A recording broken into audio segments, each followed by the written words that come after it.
First planning கமிஷன்னா என்ன, அதுக்கு அடுத்தபடியாக அந்த இந்தியாவுடைய 5 இயர் பிளான்ஸ் எப்படி இருந்தது, அது பிற்காலத்தில் என்ன பண்ணாங்க, 5 இயர் பிளான்ஸை நிறுத்திட்டு நித்தி ஆயோக் என்கிற ஒரு அமைப்பு இப்போ உருவாகி இருக்கு. இந்த அமைப்பில் சேர்மேன் யார், வைஸ் சேர்மேன் யார், சிஇஓ யார், இந்த டேட்டா எல்லாம் வந்து கடைசியில் பார்த்துக்கலாம். இப்படி போனால் கொஞ்சம் ஆர்டராக இருக்கும். ஃபஸ்ட்டு பிளானிங் கமிஷனுடைய வேலை என்ன, எதுக்காக உருவாச்சு, எப்படி உருவாச்சு, அந்த கதைகள் பார்த்துன்னு அவர்கள் போட்ட அந்த பிளான் என்பது வந்து பார்க்கலாம். ஃபஸ்ட்டு பிளானிங் கமிஷன் என்பது என்ன, தமிழில் திட்ட கமிஷன் அப்படின்னு சொல்கிறோம். இந்த திட்ட கமிஷன் வருவதற்கு முதல் முறையாக மிக முக்கியமான காரணமாக இருந்தவர் பார்த்திங்கன்னா, இவர் பற்றியும் நான் சில முந்தைய கிளாஸஸில் வந்து பேசியிருக்கேன். 1934 சார் விஸ்வேஸ்வரையா இதான் என்ன பண்ணுறாரு, இந்த இடத்துல வந்து ஒரு புக் எழுதுகிறாரு, பிளான்டு எக்கனாமி ஃபார் இந்தியா அப்படிங்கிற புத்தகம். அது யார் எழுதுனாங்க அப்படிங்கிறதும் பலமுறை வந்து கேட்கப்பட்ட கேள்வி. இதில் பார்த்திங்கன்னா எக்கனாமிக்ஸை பொறுத்த வரைக்கும் தாதாபாய் நவ்ரோஜியோடைய அந்த poverty and unBritish rule in India என்கிற புத்தகம் முக்கியம். அடுத்தது வந்து இந்த புத்தகம் பிளான்டு எக்கனாமி ஃபார் இந்தியா யார் எழுதுனாங்க, ஆடம் ஸ்மித் எழுதின புத்தகம் எது, வெல்த் ஆஃப் தி நேஷனுங்கிற அந்த புத்தகம் எழுதியிருப்பார். மூன்றை பற்றியும் கண்டிப்பாக நிறைய முறை இருக்குது. ஆடம் ஸ்மித்தை விட இந்த ரெண்டு வந்து அதிக முறை கேட்கப்பட்டது. 1934 ஒரு புத்தகம் விஸ்வேஸ்வரையா இதில் தெளிவாக என்ன சொல்கிறாருன்னு பார்த்தா, இந்தியாவுக்கு என்ன வேணும், இந்தியா பிளான் பண்ணி போகணும், இந்தியாவுடைய பொருளாதாரம் எப்படி இருக்கணும்னா, அந்த புக்குடைய பேரே பாருங்கள், பிளான்டு எக்கனாமி. சும்மா என்னது ஏதோ பொருளாதாரம் அப்படின்னு இல்லாமல் அது எப்படி இருக்கணும், திட்டமிடப்பட்ட ஒரு பொருளாதாரமாக இருக்கணும் அப்படிங்கிறாரு. அந்த புக்கில் அவர் சொல்கிறது என்னன்னா, இந்தியாவுடைய அந்த திட்டங்கள் 10 ஆண்டு திட்டமாக இருக்கணும் என்பது. 10 ஆண்டு திட்டம் என்பது இப்போ நாம் ஃபாலோ பண்ணுறது வந்து 5 இயரு. பிஃபோர் இண்டிபெண்டன்ஸ் ஒருத்தர் பேசுகிறார், இப்படி வந்து பிளான் பண்ணணும், பிளானிங் கமிஷன் இருக்கணும், அந்த பிளான் எந்த மாதிரி இருக்கணும் அப்படின்னு பார்க்கும்போது, இப்போ கொஞ்ச நேரத்துக்கு முன்னாடி நான் இங்கே பார்த்தோம், short term, long term, medium டேர்ம்னெல்லாம் எப்படி இருக்கணும். லாங் டேர்மே 10 வருஷம் அப்படிங்கிற மாதிரி அந்த பீரியடில் பேசியிருக்காரு. ஒரு பிஃபோர் இண்டிபெண்டன்ஸ் இந்தியாவுடைய பொருளாதாரத்தை பற்றி நிறையவே யோசித்து, அங்கே வந்து நதிகள் இணைப்பெல்லாம் செய்தால் விவசாயிகள் பயனடைவார்கள், அது இதனால நிறைய விஷயங்கள் பேசியிருப்பார் அந்த புத்தகத்தில். இன்னொரு பாயிண்ட் பார்த்தா, இப்போது லிங்கிங் ஆஃப் ரிவர்ஸ் பற்றி பேசின்னு இருக்கோமா, லிங்கிங் ஆஃப் ரிவர்ஸ்க்கு ரஜினிகாந்த் ஒரு 20 வருஷமாக நான் 1 கோடி ரூபாய் கொடுக்குறேன்னு சொல்லின்னு இருக்காரு. ஒருவேளை செஞ்சால் கொடுக்குறேன் அப்படின்னும் அவரும் பேசின்னு இருப்பார். இந்த லிங்கிங் ஆஃப் ரிவர்ஸ் பற்றி வந்து பிஃபோர் இண்டிபெண்டன்ஸே என்ன பண்ணியிருப்பார், இவர் பேசியிருப்பார். இதில் இது வந்து பிரிட்டிஷ் என்ன பண்ணணும், இந்தியா விட்டு போகிறதுக்கு முன்னாடி அவர்களே லிங்கிங் ஆஃப் ரிவர்ஸை பண்ணிட்டு போகணும். அவர்கள் பண்ணால் மட்டும்தான் என்ன ஆகும், லிங்கிங் ஆஃப் ரிவர்ஸ் வந்து சாத்தியமாகும். ஆஃப்டர் இண்டிபெண்டன்ஸ் அது என்ன ஆகாது, கண்டிப்பாக சாத்தியமில்லை அப்படிங்கிற மாதிரியெல்லாம் அவர் அந்த புத்தகத்தில் இருக்கும். மிக முக்கியமான புத்தகம். பாயிண்ட் என்ன, எப்போ எழுதினார், 1934 யார், விஸ்வேஸ்வரையா. இந்தியாவுடைய என்ஜினியர்ஸ் டே என்பது இவருடைய பர்த்டேவை தான் வந்து நம்ம செலிப்ரேட் பண்ணுறோம். விஸ்வேஸ்வரையா ஒரிஜினலாக ஒரு engineer, but he is also an economist. பல பேர் வந்து எக்கனாமியில் இந்த மாதிரி தான் இருப்பாங்க. நம்ம ஒரு சைடு பார்ப்போம் என்ஜினியர்னு, பட் பொருளாதாரத்தை மேம்படுத்தணும் அது இதுன்னு தான் அவர் டேம் கட்டுறது அது இதுன்னு எல்லா விஷயத்தையும் செஞ்சுருப்பார். இவர் அம்பேத்கரை பற்றி பார்த்தாலும், அம்பேத்கரும் நம்ம என்ன சொல்லுவோம், வெறும் பொலிட்டிக்கல் சயின்ஸு, அரசியலமைப்பு எழுதினார் அப்படின்னு பார்ப்போம். பட் அவரும் வந்து ஹீஸ் ஆல்சோ எக்கனாமிஸ்ட்டு. நிறைய என்ன பண்ணியிருப்பார், பொருளாதாரத்தை பற்றியும் அவர் வந்து பிஹெச்டி பண்ணவர் டாக்டர் அம்பேத்கர் அவர்கள்.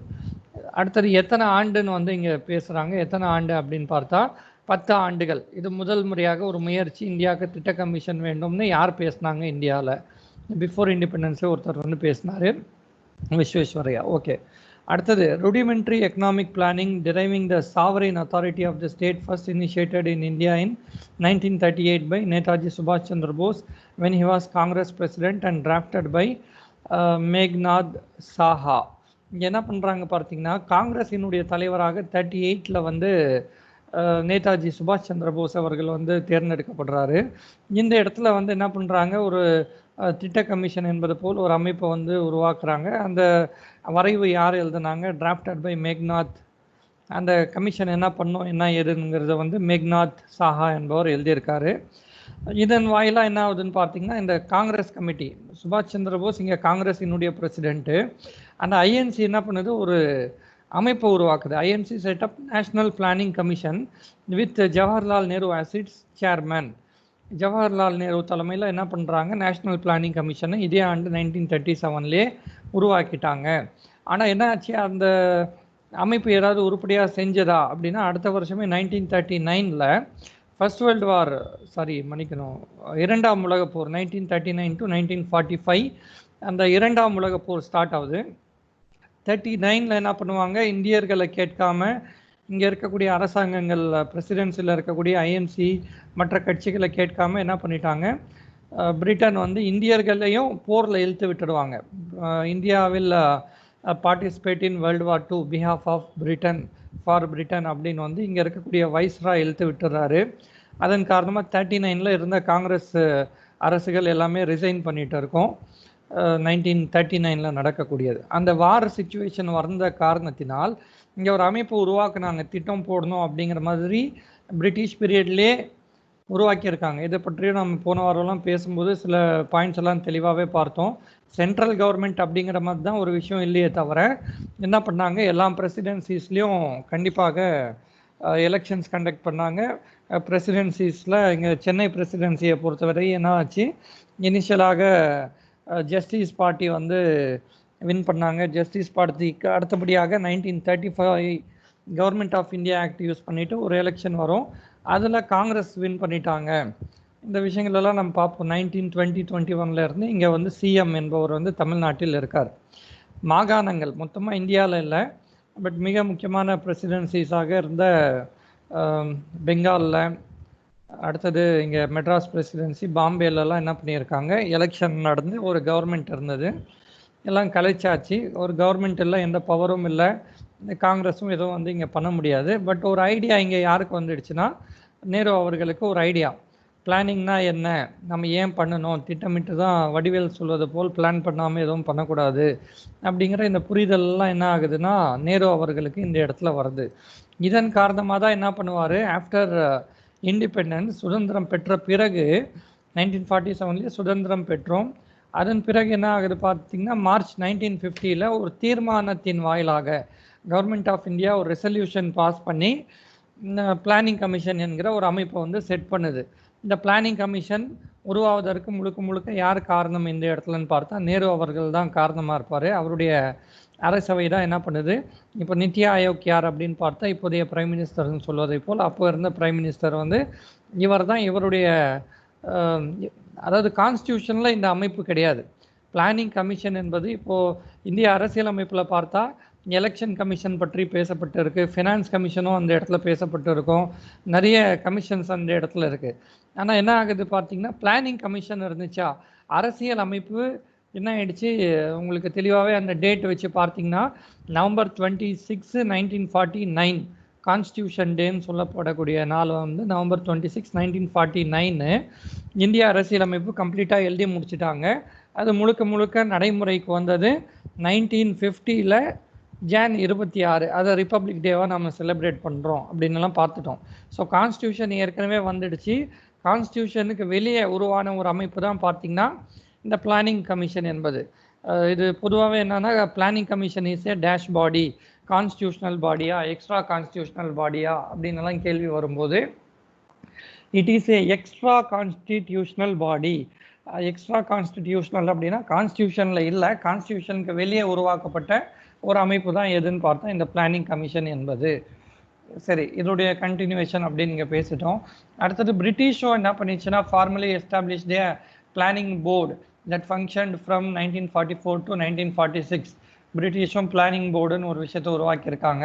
இது இல்லாமல் என்ன பண்ணுறாங்க, இன்னும் சில தனிநபர், சில இண்டஸ்ட்ரியலிஸ்ட் இவர்களெல்லாம் சேர்ந்தும் என்ன பண்ணுறாங்க, சில பிளான் வந்து கொண்டு வராங்க. Industrialist and economist independently formulated at least 3 development plans in 1944. First Bombay plan, Jamshedji Tata industrialist சார்பாக இண்டஸ்ட்ரியல் மெர்ச்சன்ட்ஸ் எல்லாம் சேர்ந்துட்டு பாம்பே பிளான் அப்படின்னு ஒரு விஷயத்தை கொண்டு வராங்க. அதாவது அந்த பீரியடில் பிரிட்டிஷே என்ன பண்ணுது, ஒரு அமைப்பு பிளானிங் போர்டுன்னு போட்டாச்சு. இந்தியாவுடைய அந்த திட்டம் எப்படி இருக்கணும், நம்ம வந்து எந்த விஷயத்தை மேம்படுத்தணும், என்ன எதுங்கிறத இங்கே பேசப்பட்டு இருக்கு. இண்டஸ்ட்ரியலிஸ்ட் எல்லாருமே பாம்பேல சேர்ந்து பாம்பே பிளான் கொண்டு வராங்க. இந்திய மக்களின் சார்பாக ஸ்ரீ எம்என் ராய் என்பவர் என்ன பண்ணுறாரு, அவர் கம்யூனிஸ்ட் லீடர், அந்த பீரியடில் மிக முக்கியமான கம்யூனிஸ்ட் லீடர். அவர் என்ன பண்ணுறாரு, பீப்புள்ஸ் பிளான் அப்படின்னு ஒரு விஷயத்தை கொண்டு வந்தார். அடுத்தது காந்தியுடைய ஃபாலோவர் ஒருத்தர் என்ன பண்ணுறாரு, காந்திய திட்டம் ஸ்ரீமன் நாராயண் என்பவர் கொண்டு வராரு. இந்த 3 திட்டங்களும் யார் யார் கொண்டு வந்தாங்க என்பதும் மிக முக்கியம். பாம்பே பிளான் அது தெளிவாக இண்டஸ்ட்ரியலிஸ்ட் எல்லாமே சேர்ந்து கொண்டு வந்தாங்க. ஜம்ஷெட்ஜி டாட்டான்னு முடிவு எடுத்துடலாம். இவர் கம்யூனிஸ்ட் லீடர் அப்படிங்கிறதுனால அவர் மக்கள் கம்யூனிஸ்ட் பார்ட்டி அதிகமாக பீப்புள்ஸ் வெல்ஃபேரை தான் அவங்க பார்ப்பாங்க. People plan. ஸ்ரீமன் நாராயண் என்பவர் என்ன பண்ணுறாரு, காந்திய திட்டம் கொண்டு வந்தார், முடிஞ்சிச்சு. இது எல்லாமே பிஃபோர் இண்டிபெண்டன்ஸ் நடந்த கதைகள். ஆஃப்டர் இண்டிபெண்டன்ஸ் என்ன ஆகுதுன்னா, கவர்மெண்ட் ஆஃப் இந்தியா ஒரு தீர்மானத்தின் வாயிலாக என்ன பண்ணியிருக்காங்க, பிளானிங் கமிஷனை உருவாக்கியிருக்காங்க. ரெக்கார்ட் ஆகுதா? நன்றிப்பா. இப்போ இதில் ஏதாவது டவுட் இருக்கா? கதை என்ன, பிளானிங் கமிஷன் என்னன்னா இதுதான். கீழே இருக்கக்கூடியதும் கதைகள் தான், பெருசாக இதில் எதுவும் இது இல்லை. அப்படியே படித்து ஓட்டி விட்டுறேன், ஒரு முறை பார்த்துக்கலாம். அப்ஜெக்டிவ்ஸ், எதற்காக பிளானிங் கமிஷனை உருவாக்கணும்? To promote a rapid rise in standard of living of the people by efficient exploitation of resources of the country, increasing production and offering opportunities to all for employment in the service of the community. அவர்களுடைய நோக்கம் என்ன, objective என்ன அப்படின்னு இருக்கு. To promote a rapid rise in standard of living of the people. மக்களுடைய standard of லிவிங்கை என்ன பண்ணணும், ரைஸ் பண்ணணும், அதிகமாக்கணும். எப்படி? By efficient exploitation of resource of the country.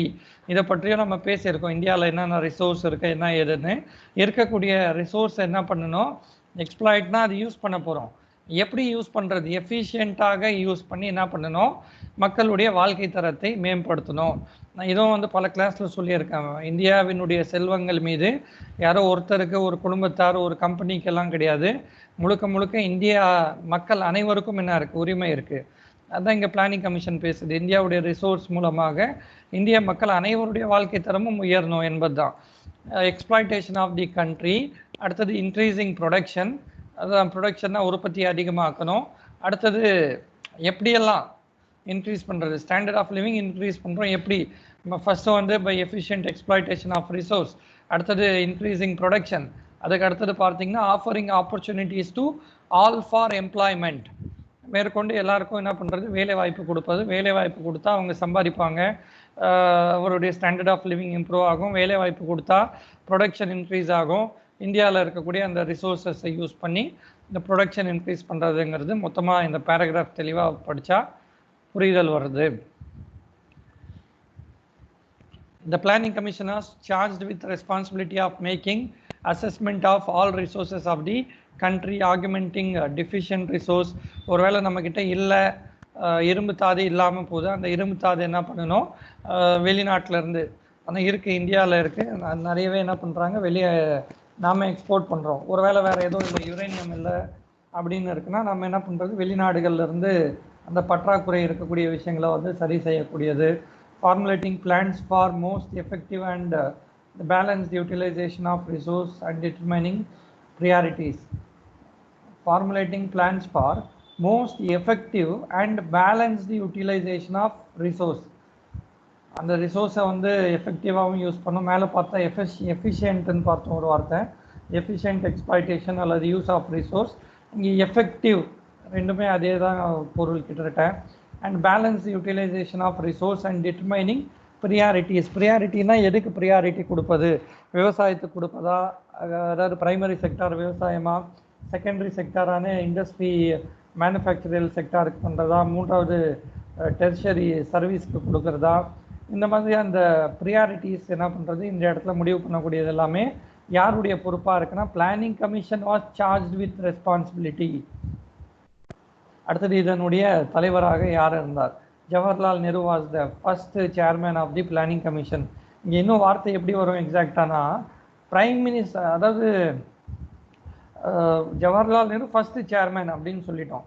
பொதுவாக பிளானிங் கமிஷன் பற்றி பார்க்கும்போது prime minister is the ex officio chairman of planning commission அப்படின்னு தான் அந்த லைனில் இருக்கும். பிளானிங் கமிஷன் பற்றி யார் தலைவர், பிளானிங் கமிஷனுக்கு யார் தலைவர், அன்றைய தேதியில் யார் பிரைம் மினிஸ்டரோ அவர் தான் அதனுடைய தலைவர். அப்படி பார்த்தா முதல் எக்ஸ் அஃபிஷியோ அப்படிங்கிறதும் உங்களுக்கு அது தெளிவாக புரியணும்.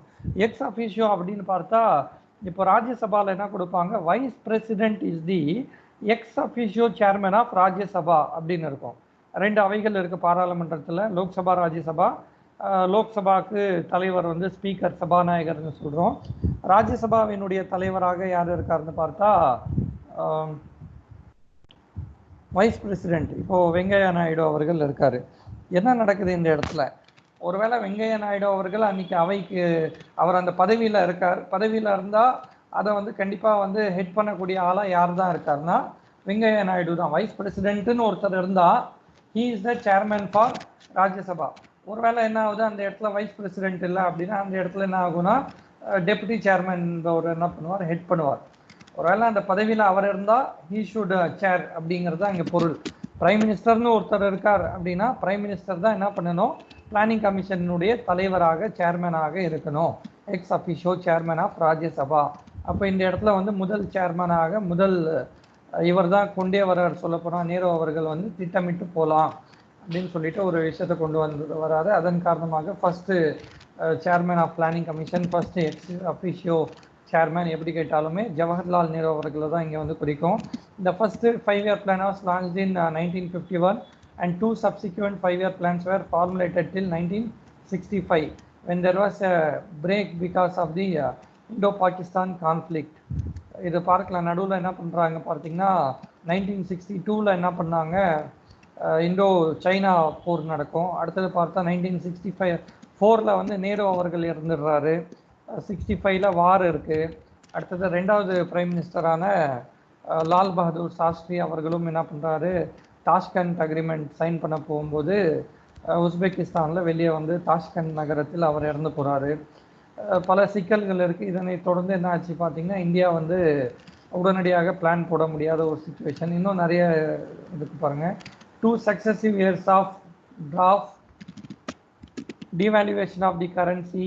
devaluation என்பது என்னன்னு வந்து நமக்கு தெரியும். டிமானிட்டைசேஷன் அப்படின்னு சொன்னால் அந்த நோட்டே செல்லாது அப்படின்னு சொல்லக்கூடியது.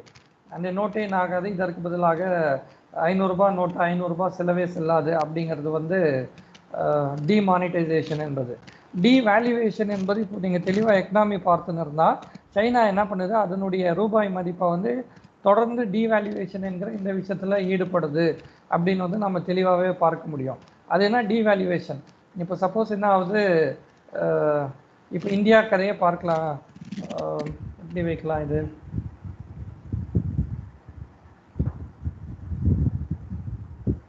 டிவேல்யூவேஷன் என்பது இப்போ சப்போஸ் என்ன பண்ணணும், ஒரு கிலோ கோதுமை வாங்கணும். உதாரணத்துக்கு சொல்கிறேன், ஒரு கிலோ கோதுமை என்ன பண்ணணும், ஒரு $5 என்பது போல் கொடுத்து யூஎஸ்ஏ வந்து இந்தியா கிட்ட இருந்து வாங்கணும். $1 என்ன ஆகுது இந்த இடத்துல, $1 70 ரூபாய் அப்படின்னு நார்மலாக இருக்குது. இப்போ இந்தியா என்ன பண்ணோம் பார்த்தீங்கன்னா, இங்கே பர்பஸ்ஃபுல்லாகவே இந்தியாவுடைய மதிப்பு என்ன பண்ணுறது, 70 ரூபாங்கிறது 80 100 ரூபான்னு கொண்டு போயிடுச்சுன்னு வைங்க. 100 ரூபான்னு கொண்டு போகுதுன்னா என்ன ஆகும், இங்கே பிஸ்னஸ் செய்யக்கூடியவருக்கு என்ன ஆகும், முன்னாடி $5 வாங்கினா 5 × 70 350 தான் கிடைச்சது. ஆனால் இந்தியாவே பர்பஸாக என்ன பண்ணுது, அதனுடைய ரூபாயுடைய மதிப்பை குறைக்கும் போது $1 = 100 ரூபான்னு மாறிடுச்சு. $1 = 100 ரூபாய். இப்போது என்ன பண்ணுறான், அதே அமெரிக்காக்காரன் கோதுமை வாங்கணும்னு $5 கொடுக்குறான். ஆனால் $1 = 100 ரூபாய். அப்போ இப்போ எவ்வளோ கிடைக்குது, இங்கே வந்து அந்த பொருளை வந்து ஏற்றுமதி பண்ணவருக்கு என்ன ஆகும்னா $5னா 500 ரூபாய் அப்படின்னு கிடைக்கும். இப்படி என்ன பண்ணுறதுன்னா அவர்களுடைய நாணய மதிப்பை என்ன பண்ணுறது, குறைப்பது. இந்தியாவும் பல முறை இந்த விஷயத்தை பண்ணியிருக்கு. Devaluation of currency. அடுத்தது பார்த்தா general rise in prices and இது பொதுவாக வந்து எக்ஸ்போர்ட் அதிகமாக்கணும் அப்படின்னு வந்து பிளான் பண்ணாங்கன்னா என்ன பண்ணிடுவாங்க, வேல்யூ வந்து டிவேல்யூவேஷன் அப்படின்னு போயிடுவாங்க. devaluation of currency. அடுத்து general rise in prices and erosion of resource disrupted. அந்த பீரியட்ல என்ன இருக்குன்னா கண்டிப்பாக ஒரு வறட்சி சிச்சுவேஷன் என்கிற காரணத்தினால் பொருட்களுடைய விலை வந்து அதிகமாகுது. அடுத்தது எரோஷன் ஆஃப் ரிசோர்ஸஸ், போதுமான அளவுக்கு ரிசோர்ஸ் இல்லை. இதெல்லாமே பிளானிங்கை வந்து என்ன பண்ணிச்சு, அஃபெக்ட் பண்ணிவிட்டு நம்ம அடுத்தது வந்து தொடர்ந்து பிளான் போடல. மாறா என்ன ஆகுதுன்னா 5-year பிளானுக்கு பதிலாக 3 ஓராண்டு திட்டம் 3 annual plans தான் இந்த இடத்துல போட்டோம். 1966 69 வரைக்கும் 66 to 67 ஒரு பிளான், 67 to 68 ஒரு பிளான், 68 to 69 ஒரு பிளான். 3 திட்டங்கள் என்ன பண்ணியிருக்கோம் இங்கே தனித்தனியாக வந்து போட்டிருக்கோம். The fourth 55 to 56 first plan, 56 to 61 ரெண்டாவது, 61 to 66 மூன்றாவது பிளானும் போச்சு. 66க்கு அடுத்தது என்ன ஆகலை பார்த்தீங்கன்னா, பிளானே நம்ம வந்து போடலை. அதுக்கு அடுத்தது ஃபோர்த்து பிளான் என்பது என்ன ஆச்சுன்னா 1969 to 74 என்கிற பீரியடுக்கு வந்துச்சு. எங்கெல்லாம் டிஸ்டர்ப்ட் ஆச்சு, ஏன் டிஸ்டர்ப்ட் ஆகிருக்கு அப்படிங்கிறது இங்கே வந்து பார்த்துட்டோம். அடுத்தது 8th plan could not take off in 1990 due to fast changing political situation at the centre and years 1990, 91, 92 are treated as annual plan. 90லேருந்து 91, மறுபடியும் 91, 92. இந்த பொதுவாக பிளான் ஹாலிடே அப்படின்னா என்ன பண்ணுவோம், இந்த பீரியட்லேயும் 66 to 69 பிளான் ஹாலிடே தான். பிளான் ஹாலிடேனா 5 ஆண்டு திட்டம் தான் இந்தியாவினுடையது. அங்கே 5 ஆண்டு திட்டத்தை போடல. இந்த திட்ட விடுமுறை நாட்கள் 66 to 69. இங்கே என்னன்னு பார்த்தீங்கன்னா இதுவும் திட்ட விடுமுறை தான், 5 இயர் பிளான் போடல. மாறா வந்து ஓராண்டு திட்டம், இந்த ஆண்டுக்கான திட்டம் அப்படிங்கிற மாதிரி தான் கவர்மெண்ட் வந்து இங்கே கொண்டு வந்திருக்கோம். இங்கே வந்து பல காரணம் இருக்குது. இந்த இடத்துல தான் என்ன ஆகுது பார்த்தீங்கன்னா, இந்தியாவுடைய வர்த்தகம் எப்படி இருக்குன்னா நெகட்டிவ் ட்ரேட் பேலன்ஸ் என்கிற ஒரு விஷயம் இருக்கும். நெகட்டிவ் ட்ரேட் பேலன்ஸ் தான் என்ன, நாம் வந்து ஏற்றுமதி செய்வதை விட அதிகமாக என்ன பண்ணின்னு இருக்கோம், அந்த பீரியடில் இறக்குமதி பண்ணுறோம். எக்ஸ்போர்ட்டை விட இம்போர்ட் அதிகமாக இருக்குது. நான் எக்ஸ்போர்ட் பண்ணது 100 ரூபாய்க்கு, ஆனால் இம்போர்ட் என்ன ஆகுது 200 ரூபாய்க்கு. அப்படின்னா 100 ரூபாய் என் பாக்கெட் இந்தியாவுக்குள்ளே 100 ரூபாய் வருது, ஆனால் இந்தியா விட்டு வெளியே போன காசு எவ்வளோன்னு பார்த்தா 200 ரூபாய். அது நெகட்டிவில் இருக்குது. அப்போது அதனால் என்ன ஆகிடும் பார்த்தீங்கன்னா, இந்த பாயிண்ட் நான் முன்னாடியும் சொன்னேன், ஃபாரின் எக்ஸ்சேஞ்ச் என்பதை வந்து நம்ம சேர்த்து வைக்கணும். கண்டிப்பாக ஒவ்வொரு நாட்டுக்கும் மற்ற நாட்டு கரன்சி கையிருப்பு இருப்பது நல்லது. அந்த கரன்சி இருக்கணும். அந்த கரன்சி எப்போ தான் இருக்கும் அப்படின்னு பார்த்தா, எக்ஸ்போர்ட் நம்மக்கிட்ட அதிகமாக இருந்தால் தான் என்ன பண்ண முடியும், வெளிநாட்டு கரன்சி நம்ம சேர்க்க முடியும். இங்கே வெளிநாட்டு கரன்சி அது இது இல்லாமல் போயிட்டு உலக வங்கிக்கிட்ட வந்து நம்ம உதவி கேட்கும்போது அப்போ தான் என்ன ஆகுதுன்னா, சரி உதவி பண்ணுறோம், ஆனால் நீங்கள் என்ன பண்ணணும், சில எக்கனாமிக் ரெஃபார்ம்ஸ் பண்ணணும் அப்படின்னு சொல்லிட்டு இந்த பீரியடில் 91 தான் என்ன ஆகுதுன்னா நியூ எக்கனாமிக் பாலிசி அல்லது நியூ எக்கனாமிக் ரெஃபார்ம்ஸ் 1991 என்பது வருது. அதில் தான் எல்பிஜி, லிபரலைசேஷன், ப்ரைவேட்டைசேஷன், குளோபலைசேஷன் என்கிற விஷயங்கள் கொண்டு வருவாங்க. அது எல்பிஜி என்ன ஏது, அதனால என்ன நல்லது நடந்தது, அக்ரிகல்ச்சருக்கு என்ன நடந்ததுன்னு எல்லாம் நம்ம வந்து பின்னாடி இதே புக்கில் வந்து கண்டிப்பாக இன்னும் டீட்டெயில்டாக பார்க்கலாம். ஏன் போடலை, இந்தியா கிட்ட என்ன இல்லை, கச்சா எண்ணெய் வாங்குறதுக்கு வெளிநாட்டு கரன்சி டாலர் இல்லை. கச்சா எண்ணெய் வாங்கலைன்னா அதாவது இருக்கக்கூடிய அந்த அந்நிய செலாவணி எவ்வளோதான் இருக்குது கையிருப்புன்னு பார்த்தா இன்னும் ஒரே ஒரு மாதத்துக்கு கச்சா எண்ணெய் வாங்க முடியும். அதன் பிறகு கச்சா எண்ணெய் வாங்க முடியாது, அவ்வளோதான் இருக்குது கையிருப்பு. அப்போ என்ன பண்ணுறது, இந்தியா கொண்டு போயிட்டு இந்தியா கையிலேருந்து அந்த தங்கத்தை எல்லாம் அடமானம் வச்சு எல்லாம் கூட என்ன பண்ணாங்க, வெளிநாட்டு கரன்சிகள் மாற்றினாங்க, நிறைய டாலர் உள்ளே கொண்டு வந்தாங்க. அதெல்லாம் வச்சு அந்த பீரியடில் கொஞ்சம் இந்தியா மேனேஜ் பண்ணிச்சு. எல்லாம் கதைகள் பற்றியும் நம்ம ஏற்கனவே கூட பேசியிருக்கோம். இன்னும் டீட்டெயில்டாகவும் பின்னாடி பார்க்கலாம். நம்ம 2 வருடம் வந்து போடலை. இந்த பீரியடில் தான் என்ன ஆச்சுன்னா, அந்த நியூ எக்கனாமிக் ரெஃபார்ம்ஸ் வந்து யார் டாக்டர் மன்மோகன் சிங் அவர்கள் கொண்டு வந்தாங்க அப்படின்னு வந்து நம்ம பார்க்குறோம். The 8th plan was finally launched in 1992 after initiation of structural adjustment policies. அதான் என்ன ஸ்ட்ரக்சுரல் அட்ஜஸ்ட்மெண்ட், அந்த 3 விஷயத்தை கொண்டு வந்திருக்கோமே, இந்த எல்பிஜி அது இது எல்லாமே இம்ப்ளிமெண்ட் பண்ணது எங்கே தான் பண்ணியிருப்பாங்கன்னா, இந்த 8th 5-year plan 1992 to 97 implement பண்ண ஆரம்பிச்சிருப்பாங்க. அதன் காரணமாக அடுத்த 5-year plan அந்த 2000க்கு அப்புறமா பார்த்தா 9th பிளான்ல இருந்து நிறைய மாற்றங்கள் இந்தியாவில் அந்த எல்பிஜி கொண்டு வந்திருக்கோம். இன்னைக்கு ஐஃபோன் வந்து யூஎஸ்ஏல லான்ச் ஆகும்போது அதே டேட்டில் அதே டைமில் இங்கேயும் கிடைச்சிருது. எப்படி கிடைக்குதுன்னு பார்த்தா, அங்கே ஒருவேளை என்ன பண்ணுறாங்க, பகலில் கொடுக்குறாங்க 10 மணி, நமக்கு இங்கே நைட் அப்படின்னாலும் நம்ம மக்கள் என்ன பண்ணுறாங்க, நைட்டில் கடைக்கு வெளியே க்யூவில் நின்று வாங்குறாங்க. அதே டைமில் வருதுன்னா அதுக்கு காரணம் கண்டிப்பாக அந்த எல்பிஜி என்பது தான். ஒருவேளை அன்றைக்கி இந்தியா வந்து அந்த விஷயத்தை ஓப்பன் பண்ணாமல் விட்டுருந்தா இன்றைக்கி க்ரோத் என்பது இந்த அளவுக்கு இருந்திருப்பதற்கு வாய்ப்பே இல்லை. அது பல எக்கனாமிஸ்ட் வந்து பல ரிசர்ச் மூலமாகவே ப்ரூவ் பண்ணியிருப்பாங்க. அன்றைக்கி அது வந்து கண்டிப்பாக தேவை. பட் இன்றைக்கி அது கரெக்டாக இருக்கா என்ன ஏதுன்னு மறுபடியும் நம்ம வந்து செக் பண்ண வேண்டிய கட்டாயத்தில் தான் இருக்கும். For the first 8th plan the emphasis was on growing public sector.